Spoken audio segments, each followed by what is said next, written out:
Hi everyone, welcome to the channel. My name is Nick Cosgrove and I'm back with this week's No Filter Q&A. This is the episode where I answer all questions related to diet, training, and supplementation I received over the last 7 days from our in-house clients, online clients, as well as a few of our online followers. Remember, if you have any questions related to your nutritional plan, workout program, supplements you're taking, not taking, considering taking, please feel free to email me those questions at nick@foreverfitperformance.com, or you can DM me your questions on my Instagram at @fitcosgrove_. All right, let's get started with this week's No Filter Q&A with question number 1. Hi, Nick. Do you think if someone is overweight, they receive less respect in the workplace? I think it depends on the industry that you work in. And it also depends, unfortunately, on whether you are a man or a woman. And here's the thing is, for myself personally, I've never looked down on someone because they're overweight. I never think that they're going to not be able to do the job. I've never thought that they're unprofessional. However, there is a sense of if someone is not taking care of their physical appearance, and that doesn't just mean overweight, but if they're not grooming themselves properly, they're not dressing the part, it doesn't really exude confidence. It doesn't exude professionalism. So I think there is something to be said about if you are someone who is in a position of authority, for example, and you manage a large staff of people, it shows that you yourself, if you're someone who's overweight or doesn't dress the part, so you dress like a slob, it just shows that you yourself lack some discipline in your own life. You know, you can't control what you're putting into your body, talking food wise. You can't go for a walk, go for a run, go to the gym to take care of your physical appearance and your health, right? I'm not suggesting that you have to look like Mr. or Mrs. Universe here, but I do think when you look the part and when you are in physically good shape, and it shows that you work out, it shows that you take care of your health, and it shows that you want to dress in a professional manner, it exudes confidence and people will take you more seriously and people will respect you more. So unfortunately, that's the world we live in, right? First impressions are everything. So if you're someone who shows up to a job site and you're overweight or you're dressed sloppy or your hair is all over the place and your beard is unkept, or if you're a man, your beard is unkept, it doesn't look good. So unfortunately, yeah, I do think that sometimes, not all the time, but sometimes people who are overweight get respected less in certain industries, not all industries. But I do think the first impressions are everything. And a lot of times we're human beings. If we see someone who's overweight, sometimes, not all the time, but sometimes our first reaction will be this person lacks discipline in their personal life. Do I feel confident hiring him or her to take care of a job for me? Are they going to be disciplined with the job I need them to do? Right. And the reason I know this is because I have clients who've had this discussion with me before. So it's something that's said behind closed doors, but it's something that I believe we've all thought at one point or other. And I'm guilty of this myself. I really try not to, though, because I want to, if I'm hiring someone to do, let's say, my website, uh, at the end of the day, I don't really care what they look like as long as they can get the job done. However, I might have more confidence in that person if I see them face to face and I see that they take care of their outer appearance, they take care of their health, because that, again, shows me that they're going to be disciplined with the job. They might not be, but it shows that they have discipline in their personal life. It transfers over to their professional business life, to me. So I can see how it could be for a lot of people who are overweight could feel disrespected in certain situations because of their weight. All right, next question. Hey, Nick, why do you think women are so obsessed with making their butts bigger? It's because big butts are in right now. If this was the 90s, it'd be skinny little butts, right? That's what was in the 90s. Now we're in this era where big butts are in. So, I mean, you've got the Brazilian butt lifts. That's a huge cosmetic surgery being done now, right? There's a lot of people getting that done now. So it's good and bad in some ways, because I mean, I know there's fitness classes that offer like booty classes to build your butts and all this nonsense. And then I see women in the gym doing legs 5 times a week, which is ridiculous. What I'm seeing with a lot of women now is muscular imbalances where their lower body is so overdeveloped, but they're so afraid of training their upper body is underdeveloped. So they have the opposite problem of the guys. The guys all train their upper body, but then they neglect their lower body. So it's what's in right now. I've honestly, I've never really understood the attraction to having this big, massive butt. I think if you just work out regularly as a woman and you train your legs once or twice a week, including your butt, that's more than enough.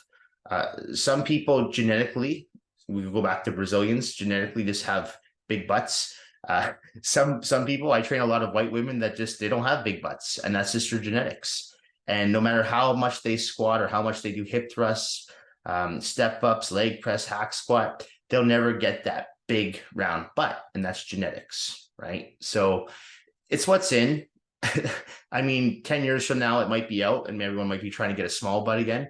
But I think that's why I don't, and again, not all women, I mean, not all women care about having a massive butt, but it seems to be very popular. You see so many women in the gym squatting these days, which is great. You see women doing hip thrusts, which is great. My problem is when you start doing it 4 or 5 times a week, I'm like, are you ever going to train your back? Are you going to train your chest? Are you going to train your arms? Because it does start to look a little ridiculous when you have this overly developed lower body and very underdeveloped upper body. And I say the exact same thing to the guys who don't train their legs. I'm like, guys, you've got this great upper body, but you look ridiculous with these little stick legs. So muscular imbalances are not attractive, regardless which sex you are. Okay, so you want to train all the muscle bellies. So big butts are in because they're in. It's the fad now, right? I think the Kardashians started that, and now every woman wants a big butt. But again, I don't believe that every woman wants a big butt.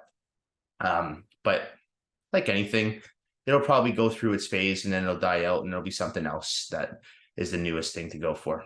So nothing wrong with squatting, just don't do it 5 times a week. Okay. Next question. Hi, Nick. I recently started dating someone new. We go out for dinners a lot, and because of this, I'm struggling to stay on my diet. We eat very differently, so I know she won't eat my food. What can you do if the person you are seeing, if the person you are seeing's fitness and nutrition goals don't align with your own? Dump her ass. No, don't dump her ass. Don't dump her ass. Find common ground. I mean, you don't have to eat the exact same diet, right? I mean, I've dated women who don't eat any of the same foods that I eat, and it's worked out fine. It's not a big deal. It's not a deal breaker, but you have to find some common ground. So, for example, if you're dating someone who always wants to go to McDonald's or KFC or all these fast food places, well, no, that might not work with your diet plan, and that might be a conversation that needs to be had. But if you're going to like places like here in Vancouver, we've got the Keg, for example, steakhouse. You can find something relatively clean on that menu, right? And like most restaurants, unless you, like I said, unless you're going to like a fast food joint, you can find something clean or you can modify it to be clean. So like the Keg, for example, you can order a grilled chicken breast, skinless chicken breast with some asparagus. And you're eating out and you can have that. Usually they might have a side of like yams instead of mashed potatoes, or you can do some rice. I just ask for no oil. So you can still eat clean. So it's just finding that common ground. Say, okay, we'll go out for dinner, but find a place that you can both have something on the menu. That's what I would do. But I would never recommend ending a relationship just because you and your partner eat differently. Okay, that's ridiculous. Years ago, I dated someone and we had completely different diets and we would just eat different meals all the time. And it was fine. It never bothered her. It never bothered me. We'd eat together, but we would just have different meals. So it wasn't a deal breaker and it shouldn't be a deal breaker. Again, unless it's something that you find is you can't negotiate and this person doesn't want to meet you halfway and say, no, we need to go to these, like I said, the fast food places, or need to go to Dairy Queen, and you're being thrown into having these foods, then yeah, that might be a conversation that needs to be had. But for the most part, when you go to restaurants, and I said this before on the channel, look for the healthiest option. Don't be afraid to make modifications. It's not a big deal. I worked in the service industry for 10 years. Modifications are very easy to do. Okay. It's usually one less step for the kitchen. So if you're asking for no oil on your salmon, that's one less step for the kitchen, right? So if you're just asking for grilled asparagus instead of mashed potatoes, that's nothing. There's subbing out mashed potatoes, putting asparagus. So don't feel guilty. Don't feel bad. Don't feel weird. You're putting this food into your body. Okay. So it's your body. You're paying at the restaurant. You can have what you want within reason. But at the same time, just make sure the person you're with, you find some common ground, meet each other halfway, and it shouldn't be a problem. It's never been a problem for me in my 20 plus years of dating. So it shouldn't be a problem for you. Okay. Next question. Hi, Nick. Do you have any tips to help stop from overeating? I'm usually good if I'm busy with work, but whenever I go out to restaurants or events, I lose all control and just keep eating. Please help. This is where it's important to be able to practice self-discipline. Okay. And this goes beyond the diet, right? I mean, so many people just give into short-term gratifications, and you really need to focus on long-term satisfaction. And I know that sounds cheesy, but that's the truth. So rather than be in the moment and go, oh, I really want those cookies. I mean, like, do you really want those cookies? Like, long term, are those cookies going to do you any good? No. So you have to develop that mindset and think, okay, I'm craving those cookies, but those cravings will pass. I need to get away from those cookies. Those cookies need to be out of eyesight. So I'm going to get away from those cookies, right? And what I typically do whenever I have cravings is I always make a deal with myself. And I say, okay, I'm going to give myself usually about half an hour, 20 minutes, half an hour. And if I still have the craving for that food, whatever food I want, I have it. But usually within 20, 30 minutes, the cravings are gone. I'll usually have some water, or I'll have a cup of coffee or whatever it is, just to get rid of that craving too, that whatever I'm craving, because it's important too to listen to your body. Like, are you actually craving those cookies, or have you just not eaten yet and your blood sugar levels are low? Because all of a sudden, if you put in some healthy fats, let's say some salmon or some peanut butter, avocado, eggs, now that craving goes away. So I'll do that as well. So I recommend listening to your body and saying, okay, are you really having cravings for that food? You really need to overeat that food. And also think long-term. You can't think short-term, okay? It's the same thing if you invest in the stock market. You don't invest in the stock market short-term unless you're a day trader. If you're a long-term investor, you're in the long game. So if your portfolio goes down 12% one week, doesn't matter, because you're in it for the long game. So it's the same way you got to approach your diet and your training. You have to think long-term. There's times where I'll have someone miss a workout and they'll beat themselves up over it. I'll say, well, look at the long term though. Don't worry about today. Focus on the long term. What do you want to achieve in the long term? So yeah, you missed today's workout, get back up there tomorrow. Don't miss the next 4 or 5 workouts. Make a deal with yourself. Same thing with your diet. If you slip up on your diet, make a deal with yourself. Don't punish yourself. Make a deal with yourself and say, okay, listen, I screwed up. I'm going to forget about it. It's a new day. Tomorrow's a new day. Start fresh and go from there.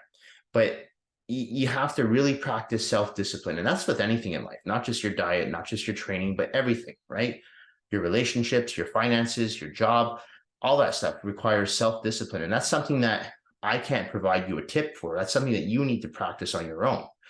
And it's not easy, especially today's day with all the distractions out there. But the more that you practice self-discipline, the better you feel. You just feel like you're more in power. You're more in control. You're not going to let the cookies, you're not going to let the cake, you're not going to let the burgers and fries control you. You're in control. And the more that you learn about your diet and dietary nutrition as a whole, the more that you learn is, am I, like, for example, craving the cookies, craving sugar? Again, am I craving sugar, or is my blood sugar levels just low? If I just have, let's say, eggs on Ezekiel bread, toast and eggs, will that fix the problem? Is my body just lacking some nutrients? Do I need some protein right now? So the more that you pay attention to how to fuel your body properly, you'll be able to manage those situations where you don't overeat, where you do practice portion control and you do practice self-control. Okay. So my recommendation is just to keep practicing self-control, practice portion control when it comes to your diet. Don't beat yourself up if you screw up, or you overeat one day, or you miss the gym one day. Forget about it, move on, make a deal with yourself to get back on track. And again, stay focused, don't let things distract you, and don't give in to short-term gratification at the risk of long-term satisfaction. Okay. Hi, Nick. My energy levels have been super low lately. I'm a 31-year-old woman and find that I'm always feeling tired and sore. Are there any supplements I can take or foods that I can eat to help boost my energy levels? There are, but what I'd recommend you do first, if you're feeling like this, is you go get your blood work done. And you ask your doctor to make sure that he or she sends you for blood work to get your iron levels checked. right? So when you get that requisition form, you make sure that one of the things that they're going to check in your blood work are your iron levels, because that's something that a lot of women are at risk of becoming, is anemic, right? Happens with a lot of women, and tends to happen with a lot of women in their late 20s, early 30s. I've noticed that with a lot of females on my roster, where over time, over the course of a period, they actually slowly do become anemic. So it's important to get your blood work done to make sure that your iron levels are high. And if your iron levels are not high, then your doctor might recommend an iron supplement. The thing you have to remember when you take an iron supplement, though, is you want to supplement that with something like milk thistle, because iron is very potent on the liver. Okay, so that's very important. But let's say there's nothing wrong with your iron levels. Your iron levels are fine. Okay, so now you have to think, why am I lacking energy? Is it due to your diet? Maybe you're missing some dietary nutrition needs, right? Are you getting enough greens in your diet? Are you getting enough vitamin D when you go into supplements? I always tell all my clients they should be supplementing with vitamin D year round, right? Women 1,000 to 2,000 IU per day, men 2,000 to 3,000 IU per day. I think that's crucial. So vitamin D gives you tons of energy. You also have to look at your sleep patterns. Are you getting enough sleep? Are you sleeping a minimum of 6 hours per night, right? So before we start, saying, okay, take this supplement or this food, I would be looking to make sure that your blood work is all in check. And then you go from, okay, well, no, my iron levels are good, so I'm going to start supplementing with vitamin D. I'm going to make sure I'm getting at least 6 to 8 hours of sleep per night. And I'm going to start looking at my diet. And when I look at my diet, as I said, you want to make sure you're getting loads of greens. You want to make sure that your complex carbohydrates are moderately high, your healthy fats are moderately high, and your protein is obviously high, right? You don't want to have these low deficiencies in nutrients because you've decided that you don't want to do healthy fats, or you decide that you're going to go on a low to no carb diet plan, which I do not recommend anyone do. Okay. So that's what I would be looking at first, is the type of nutrients that you're consuming. And this is why it's important that if you are following a nutritional plan, that you stay consistent on that plan on not just a semi-daily basis, on a daily basis. It can't just be 2 days on, 1 day off, 3 days on, 2 days off. It has to be every day, because your body has to build up a tolerance to the nutrients that you're feeding it. Okay, so my recommendation, get your blood work done, get your iron levels checked, make sure you're not anemic, start supplementing with vitamin D if you're not already supplementing with vitamin D, and make sure you're getting in tons of greens, because greens provide tons of vitamin K, vitamin E, vitamin D, all these essential vitamins that you need to provide your body with energy. Make sure you're getting at least 6 to 8 hours of sleep, and then go from there. But it's usually, in my experience with women, when it comes to low energy, it's either low iron levels or it's a nutrition deficiency. It's one or the other. And oddly enough, those low iron levels seem to come in around the late 20s, early 30s for most of my female clients over the years. So you're at risk for low iron levels, especially if it's something that runs in your family, right? Could be hereditary. So I would get your blood work done immediately. Nick, serious question. What do you think is more important for a guy, money or muscle? Both. Why can't you have both? I mentioned this in a blog a few months ago, how you look at these guys who work out every day and they've got these great physiques, but they spend all their time in the gym and they don't spend any time on their businesses. So they've got these amazing bodies, but they've got no money. And then you got these guys who just work and have all this money, but they go out to the bars at night and they drink and then they eat crap food and they've got these big bellies. So I'm like, why can't you have money and muscle? Like, why not? You should be able to make both. So to answer that question, if it's a serious question, I'll give you a serious answer. I think you should be able to have both. I go to the gym 6 days a week and I run a business. Right? I mean, I work 12, 14-hour days, both on and off the floor, and I still find time to work out. So this whole thing of people telling me, well, it's really hard when when you're trying to make a lot of money to put your fitness as a priority. I'm like, no, it's not.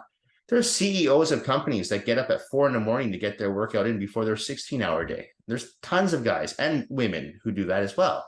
So it's an excuse, right? And it's not a good excuse. So money and muscle, you can have them both. Why would you sacrifice one for the other? I have no idea. If you're making all this money and you're not taking care of your health, you're probably going to have health issues by the time you're in your 50s, early 60s. So that money's going to do you no good. If all you do is work out and eat clean and don't take any responsibility for your financials, you're going to have problems when you're in your 50s and 60s because you're going to be poor. and you're going to be working until you're in your 80s and 90s. So have both. Go to the gym, do your job, make money and muscle. They're interchangeable. Okay. Hi, Nick. How do you keep the stink out of your gym clothes? I feel like after a few months, I need to throw my t-shirts out, as no matter how much I wear them, they continue to smell. Okay, so when it comes to gym clothes, I'm assuming this is a serious question as well. So one thing I'd recommend is do not wear cotton in the gym. Okay, cotton is not a good shirt to wear in the gym. Like this shirt right here is cotton. I wouldn't wear this in the gym. Okay. You're better off wearing something like elastane polyester, that combination, 95% polyester, 5% elastane. That's a good quality. It's a good workout quality. Also, spend money on workout clothes, because good workout clothes, they last. So all my workout clothes are from Lululemon. Lululemon's a great brand. It's expensive, but the clothes are really good material. And I'll have a t-shirt that'll last 2-3 years, right? And that's really good for a gym t-shirt. After a while, yeah, it's probably time to retire that gym t-shirt, but if you wear cotton, cotton absorbs those smells, not good. Another thing I'd recommend doing is once you have left the gym and you've changed your t-shirt, don't throw your t-shirt into a locker and leave it there for 3 or 4 days. Don't leave it in your gym bag for 2 or 3 days. Bring it home, air it out, throw it in your laundry basket after a few hours of airing it out. What I usually typically do with my gym clothes is when I come home, I'll throw them up on the door of my shower, and I'll just let them hang, and then I'll throw them in my laundry basket after like 5 or 6 hours, because then they air out a bit, and then I'll wash them 2 or 3 days later. And I use those Tide Pods, and so all my gym clothes get washed separately from my regular clothes. And when it comes to gym clothes, 2 Tide Pods, not 1, but 2. And I find that really helps keep any smells out. But yeah, after a while, like I said, 2-3 years, it's time to retire those gym t-shirts. The shorts you can get away with a little bit more, maybe even the sweatpants, but after a while, the t-shirts start to go, the long shirts start to go, so it's time to get rid of them. But in my experience, that's the best way to keep the smell out. And cotton is just, honestly, I know Lululemon makes some cotton ones, t-shirts too, but I wouldn't recommend wearing those in the gym. Those are like day-to-day lifestyle shirts. That's fine. But when you're sweating, I've just never thought cotton's a good shirt to have on. Plus, cotton's not very breathable in the gym. I know there's some shirts like Nike Dry Fit, and they'll do like cotton and they'll say it's breathable, but I never like wearing cotton in the gym. I just find it's too tight. It absorbs the sweat, and your shirt gets all wet and heavy, and it's not a good feeling. It sticks to you. So polyester elastane, can't go wrong.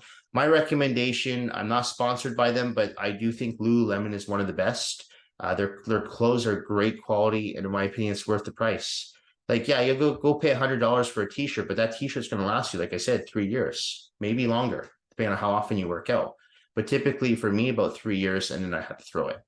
So that's my recommendation.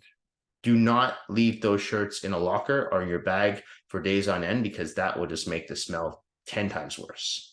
And once that smell's in there, it's really hard to get it out, no matter how much you wash it. So let the t-shirt breathe. Don't wear cotton. Wash it after 2 or 3 days. If you're using Tide Pods, my recommendation, use 2 of them. If you're just using the regular laundry detergent, maybe double up on the laundry detergent. All right. Next question. Nick, what do you think about the government of Japan banning cereals like Frosted Flakes from their country? I would fact check this first, because I've seen different posts and articles on this. So I don't know if this is actually true. I had a few clients send this to me. What was it? 3 of my clients sent this post to me about 3 or 4 days ago. So I fact checked it, and then I found out that Japan didn't actually ban these cereals from their country. So I don't know if they have or not, but I will say this. If they were to ban something like Frosted Flakes has a chemical in there called a BHT. BHT chemical enhances flavor. There's no concrete studies that suggest that this particular chemical is linked to any cancers, but the posts online are saying that it is. So you get all this conflicting information saying that the cereals are being banned because they cause cancer, or there's carcinogenics, and then you get people saying, no, that's not true, fact checked, and all this stuff. So I'm just going to give you whether or not Japan has banned these cereals or not, because I don't know if they have. But if you followed me for a few years, you've watched the podcast, you've read my blogs, you've trained with me on the floor online, you know that I am not a fan of any of these cereals. And the reason I'm not a fan of these cereals like Frosted Flakes, Lucky Charms, mini wheats, all that crap, is because it's loaded with sugar. If I had kids, thank God I don't have kids, but if I had kids, I would never feed my kids that crap in a box, ever. I think it's child abuse. Honestly, I do. I think if you're a parent that feeds your kids Frosted Flakes and the Captain Crunch and the Lucky Charms cereal, the mini wheats, all that garbage, I honestly think that's child abuse. So I've always been under the belief that these cereals, the cookies in a box, they should come with warning labels.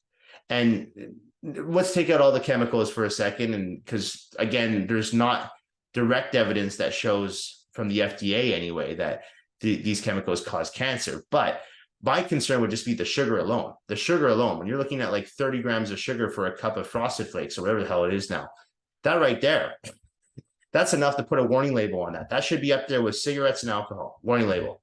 Actually, they don't have warning labels on alcohol, but they should. But it should be something that people are aware of, because there's a lot of people that plead ignorance to this, but these cereals are not healthy.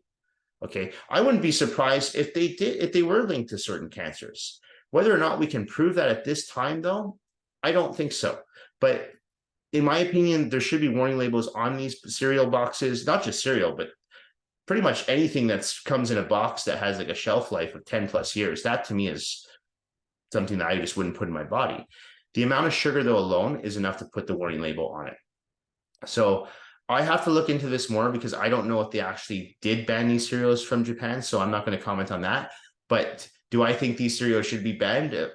Probably. I think they should at least come with a warning label. So at least if a parent is picking this up for their kid, they know, oh, okay, this isn't that great. Even though there's a muscular tiger on the front of the box saying they're great, they're not great. They're shit. Okay. So if you're watching this and you're a parent and you feed your kids this type of crap, I would think twice. Like, honestly, this is not good. The sugar alone, you're creating all kinds of health ramifications for your kids down the line, because you're going to become sugar addicts. Right? So I've said this before, the human body, men, we don't need more than 30 grams of sugar per day, including natural sugar. Women, we don't need more than 25 grams of sugar per day, including natural sugar. 30 grams in 1 cup of Frosted Flakes, there's your daily sugar requirements for the day. And I think it's even more than that. I don't even know. But I'm just giving an example. Like these cereals, they need to go. And if they're not going to go, there needs to be a warning label put on the boxes. All right. Okay, I think, oh, no, we've got one more question. Two more questions. Okay, 2 more questions. Hi, Nick. My wife has been competing in fitness competitions for the last 2 years. Originally, she was going to do just 1 show, but now she's done 6 and wants to keep going until she gets her pro card. I hate her competition lifestyle, though, as she's always at the gym and can only eat limited foods. Our life is boring. Do you have clients whose spouses hate that they are obsessed with the gym? Do you have clients whose spouses hate that they are obsessed with the gym as much as me? And what do they do about it? So competing in fitness competitions, whether it's bodybuilding, physique, bikini, men's physique, it's a selfish sport. I did it for years, and it's very hard to do it when you're in a relationship, because it's not something that you just do for 1 or 2 hours a day. It really does take pretty much the entire day, because yeah, you might be in the gym for, let's say, an hour in the morning or an hour at night. So there's 2 hours of your day, but it's the prep time too, all your meals. You get your cardio sessions in, you got your posing sessions in. So it does become a lifestyle.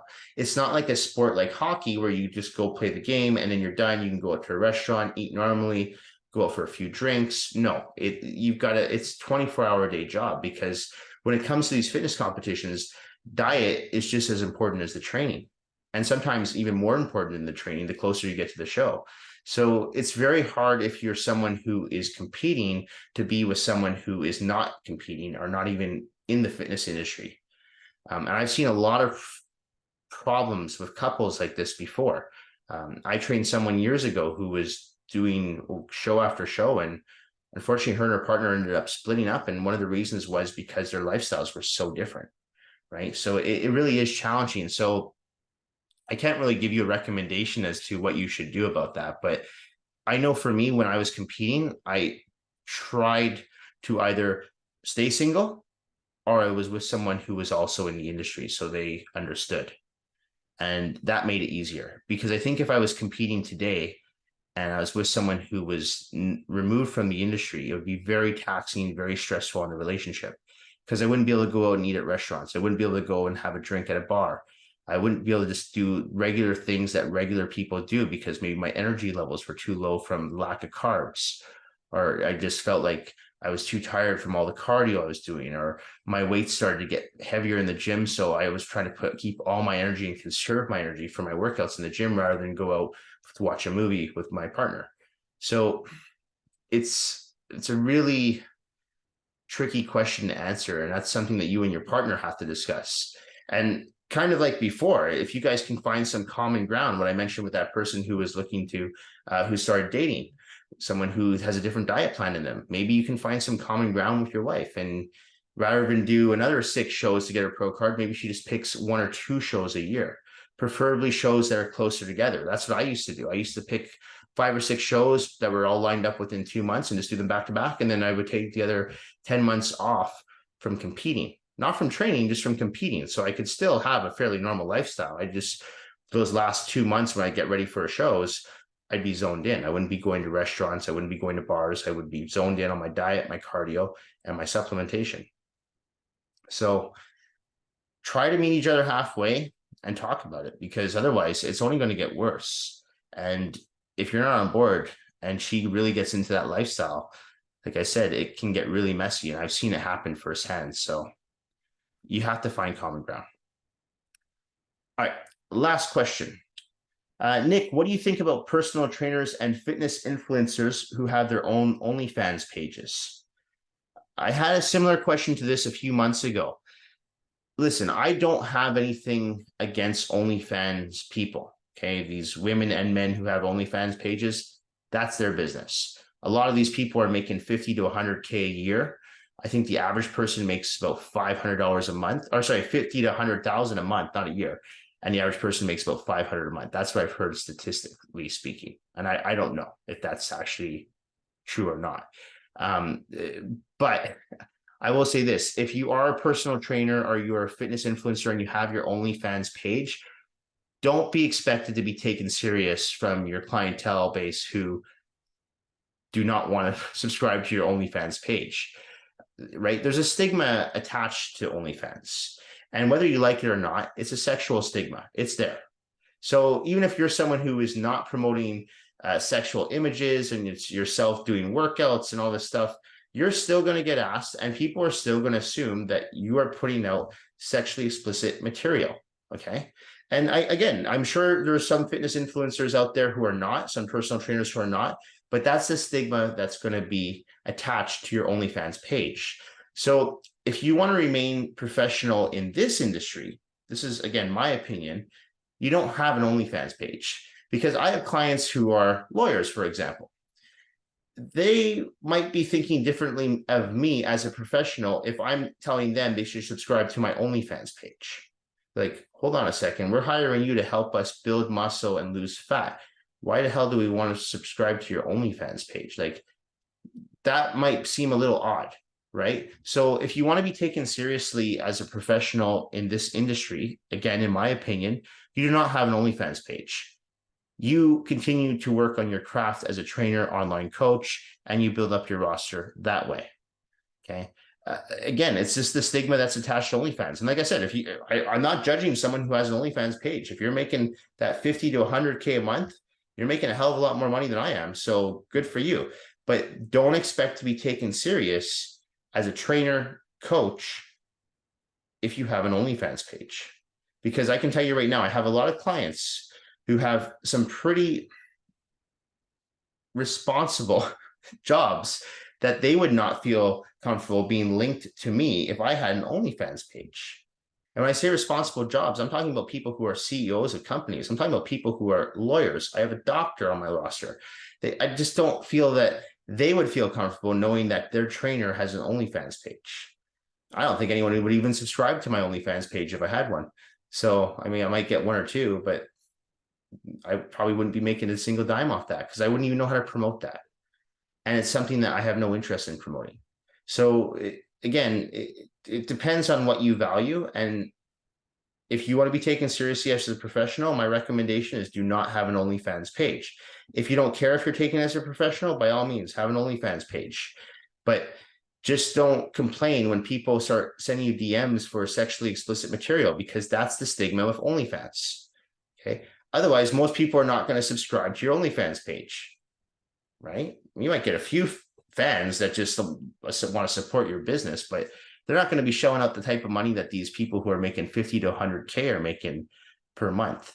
I don't know many trainers who are making 50 to 100K a month on OnlyFans putting out workout videos. I could be wrong. If there's a trainer out there that's doing that, I'd like to know, because maybe I should sit down with him or her and just ask them how they're doing it. But I don't see it. Anyway, that's it for this week's No Filter Q&A. This episode will be going up on Tuesday, October the 10th. As a reminder, if you have any questions related to your diet, training, or supplementation, please feel free to email me at nick@foreverfitperformance.com, or you can DM me on my Instagram at @fitcosgrove_. Thank you all for watching the channel. Thank you for supporting my business, and I will see you all next time. Bye for now.